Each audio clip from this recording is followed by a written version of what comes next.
Muito bem, meus amigos e minhas amigas, esse é o Papo de Redação aqui no Grupo Folha de Boa Vista. Sejam todos muito bem-vindos. Eu sou o Lucas Luquezzi para comandar as últimas notícias aqui de Roraima, especialmente dessas últimas horas aqui no nosso Grupo Folha. E eu convido vocês a participar conosco. Tem o nosso zap da redação para você enviar sugestões de matérias ou de entrevistas por 999715300. Além, é claro, para você que está vendo a gente, acompanhando a gente por imagens no YouTube, tem o nosso canal da Folha BV no YouTube disponível para você comentar aí no nosso vídeo, né, no nosso papo de redação desta segunda-feira. Hoje é dia 9 de setembro. Minha gente, tá muito calor, não é verdade? Tá difícil, né? A impressão, eu sempre gosto de repetir isso, com um choque de realidade, porque a gente precisa tomar nota de uma situação muito séria, que são as mudanças climáticas, né? A cada ano que passa, a gente está vendo a temperatura da Terra aumentar. E o que a gente está fazendo para mudar isso, né? O que os poderosos estão fazendo para mudar isso? Os poderosos que têm a caneta na mão, o dinheiro no bolso, né? E que têm o poder de tentar mudar essa situação. Então, seja a gente, pequenos nessa engrenagem, seja os poderosos que são os donos dessa engrenagem, que todos nós possamos tomar nota da nossa responsabilidade para com o meio ambiente. Eu falo isso porque hoje está um calor bravo demais. E o calor, inclusive, está mexendo com a qualidade do atendimento lá no Hospital Geral de Roraima. Hoje, uma das matérias que a gente vai tratar aqui é sobre a reclamação de pacientes do HGR que passaram mal com o calor devido a centrais de ar quebradas, né? Não bastasse o calor, tem a questão também desse problema da central de ar quebrada. Já já a gente fala sobre isso. E colando um pouco de calor com o corpo de bombeiros, os bombeiros continuam as buscas por um jovem desaparecido no banho do Curupira. Já já a gente fala a respeito disso. Tem também aqui a denúncia oferecida por artistas contra as supostas irregularidades no resultado da Lei Paulo Gustavo pela Secretaria de Cultura e Turismo aqui de Roraima. E tem também a promulgação de uma lei que fala sobre o pré-diagnóstico de autismo nas creches de Boa Vista. Sejam todos muito bem-vindos. Deixa eu dar as boas-vindas aqui a Adriele Lima, minha colega de redação. Seja bem-vinda, Adriele. Obrigada, Lucas. Oi a todo mundo que acompanha o Papo de Redação de hoje. Olha, Adriele, tá calor demais, hein? Muito quente, tá muito quente. É verdade, Adriele, realmente. E nem a gente tá dando conta aqui, a gente meio afetado com essa umidade muito, muito baixa, né? Esse calor muito alto. Inclusive, isso aí é uma notícia hoje de que 200 cidades no Brasil tem uma umidade parecida, semelhante ao deserto do Saara. E o que me surpreendeu é que Boa Vista não está entre essas. Rapaz, ou seja, a gente ainda está bem ainda. A gente ainda está bem, meu Deus. Por incrível que pareça, né? Olha, está muito quente, cada dia mais quente e o período seco chegando mais cedo ainda. Mas vamos falar desse calor que, inclusive, tem essa questão das centrais de ar quebradas lá no HGR. Fala pra gente sobre essa denúncia que foi trazida aqui para a Folha de Boa Vista por meio de pacientes do HGR. Exatamente, Lucas. Na verdade, os acompanhantes desses pacientes relataram que eles estavam passando mal lá na unidade de terapia intensiva 2 do Hospital Geral de Roraima. E aí eles explicaram que essa situação está acontecendo aí mais ou menos há uns 9 dias. Sim. Que foi quando as centrais de ar dessa unidade, dessa UTI, né, pararam de funcionar, né?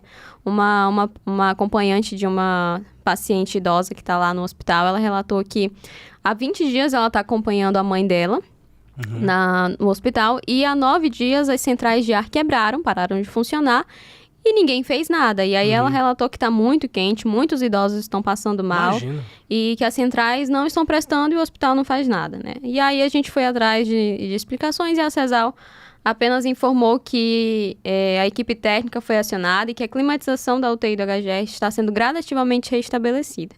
E que qualquer outro problema que acontecesse lá na unidade era para entrar em contato diretamente com a Ouvidoria Geral do SUS em Roraima.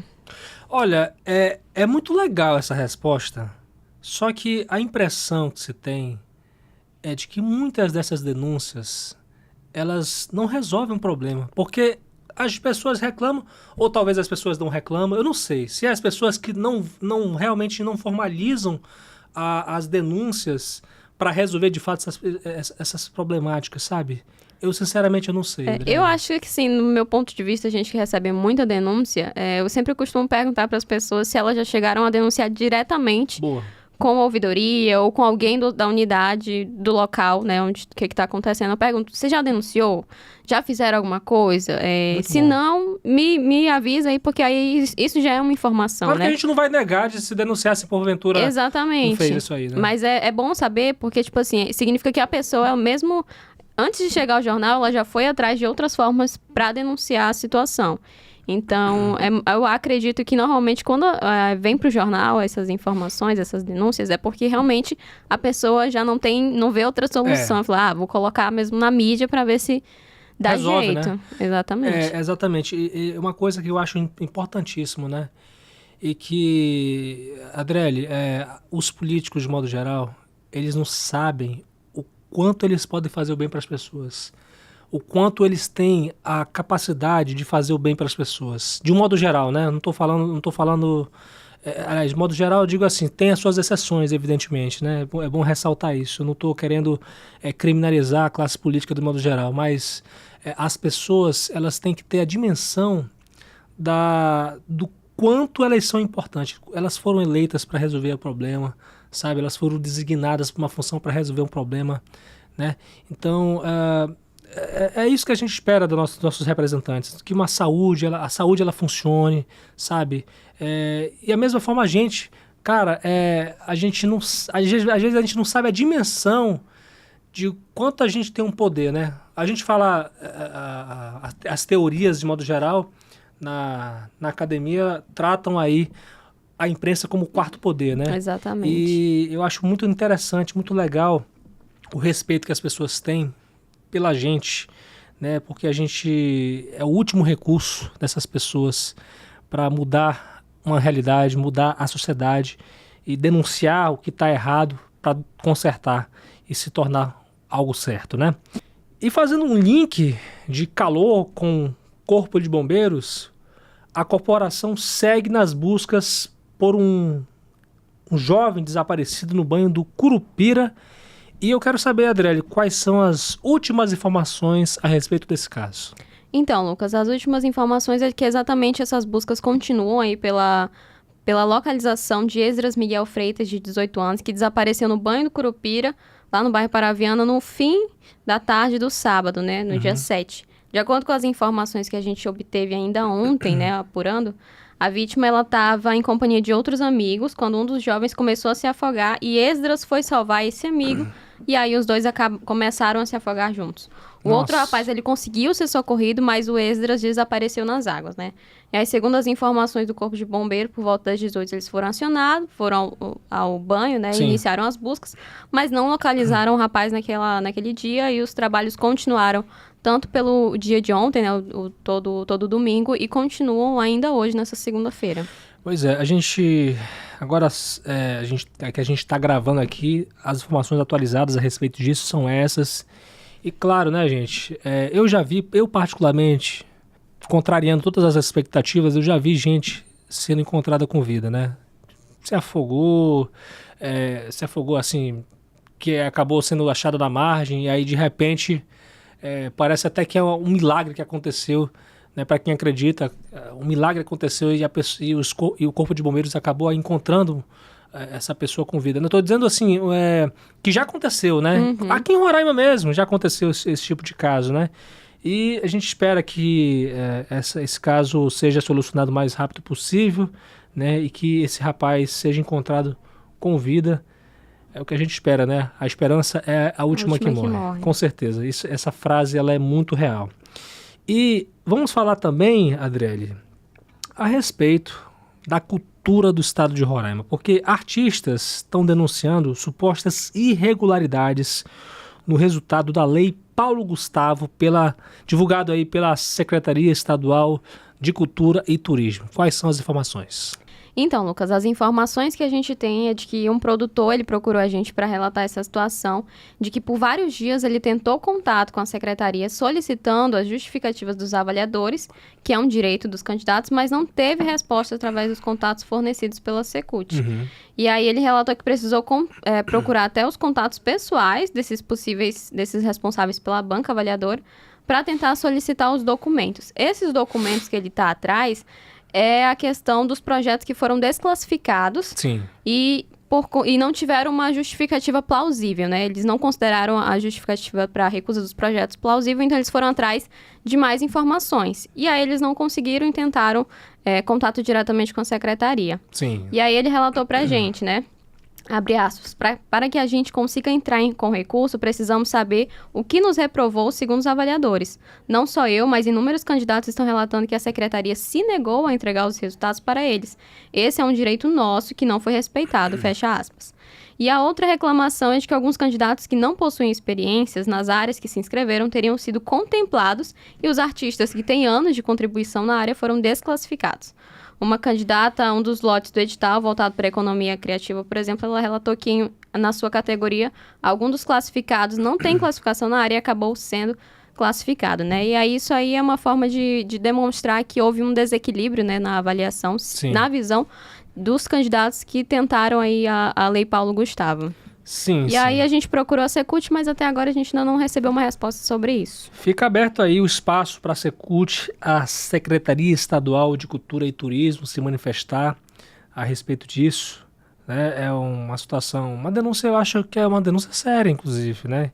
Que eu acho que é bom dar a devida explicação a respeito disso. Né? São recursos públicos, né? recursos federais, né? Lei Paulo Gustavo. E é uma questão, até um edital que ele já vem cheio de denúncias, né? Acho que a gente acompanha esse processo de denúncias. A cada etapa do edital, uma nova denúncia que os candidatos fazem e aí a gente sempre está correndo atrás. O povo da cultura, de modo geral, ele é um povo muito engajado, né? Muito instruído, né? E a gente certamente vai acompanhar os desdobramentos dessa situação aí. Vamos esperar. A Secult até o momento não se posicionou, mas o espaço sempre fica aberto para uma manifestação, uma explicação para os artistas locais.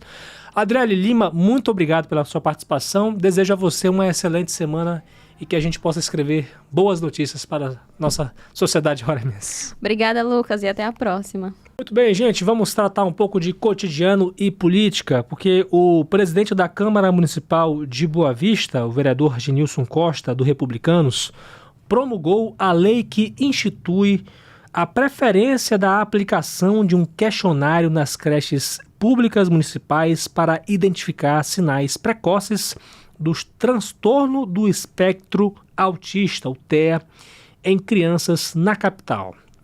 Conhecido como MChat, que é uma lista de verificação modificada para autismo em crianças, esse questionário é um instrumento de triagem composto por 23 perguntas a serem respondidas por pais ou responsáveis das crianças cujas respostas são sim ou não.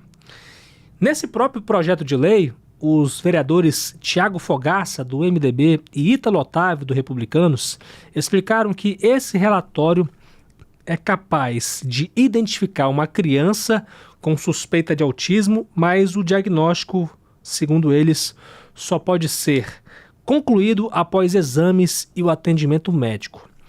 Lembrando também que o prefeito Arthur Henrique, do MDB, havia vetado essa proposta aprovada pela Câmara por considerá-la inconstitucional, mas o gestor voltou atrás da sua decisão e, por meio da base aliada dele, né, em acordo da base aliada com a oposição, na época da votação do veto, o Arthur Henrique orientou, por meio de sua liderança na Câmara, a derrubada desse veto. E a promulgação dessa lei do MChat ocorreu após a Câmara derrubar o veto.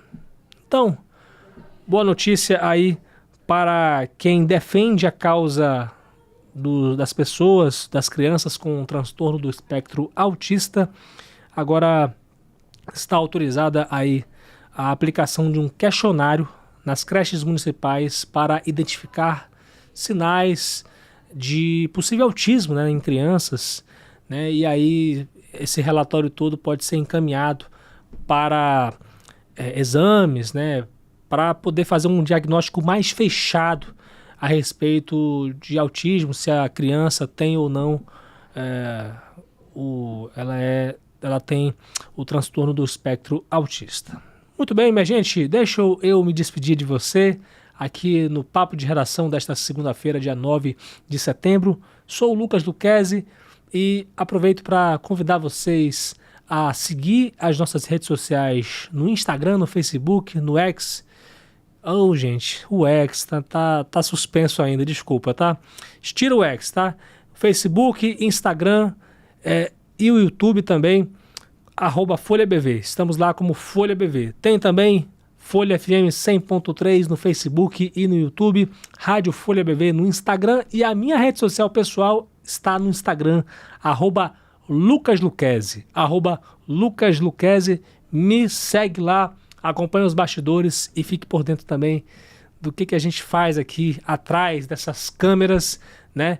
E atrás desse microfone aqui no nosso estúdio do Papo de Redação. Minha gente, agradeço demais a Deus pelo lugar e por vocês por estarem aqui conosco. Amanhã, se Deus quiser, a partir das 6 da tarde, nesse mesmo horário aqui no Grupo Folha, a gente está de volta. Um abraço.